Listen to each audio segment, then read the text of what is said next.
நேத்திக்கு ஈவினிங் போல் குழந்தைங்கள ஸ்கூல்லேருந்து கூட்டிகிட்டு வந்தோடனே குழந்தைங்களுக்கு ஈவினிங் ஸ்நாக்ஸுக்கு அவல் தான் பண்ணி கொடுத்துருந்தேன். சர்க்கரை தேங்காயெல்லாம் போட்டு நல்லா விரசி உருண்டை பிடிச்சி பிள்ளைங்களுக்கு எடுத்து கொடுத்துட்டேன். பிள்ளைங்களுமே நல்லா இருக்குது அப்படின்ட்டு சாப்பிட்டாங்க.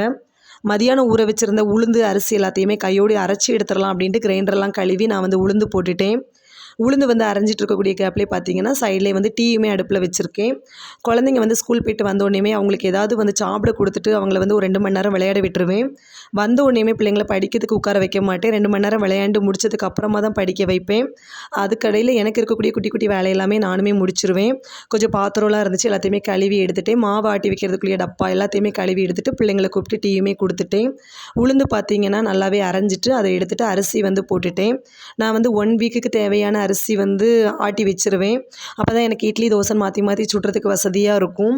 மாவு வந்து எடுத்தாச்சு. அதுக்கப்புறம் உப்பு போட்டு நல்லா வந்துட்டு மிக்ஸ் பண்ணி அடுத்த நாள் தேவைக்கு இட்லிக்கு மட்டும் எடுத்து வச்சுட்டு மீதியை தூக்கி ஃப்ரிட்ஜில் வச்சாச்சு.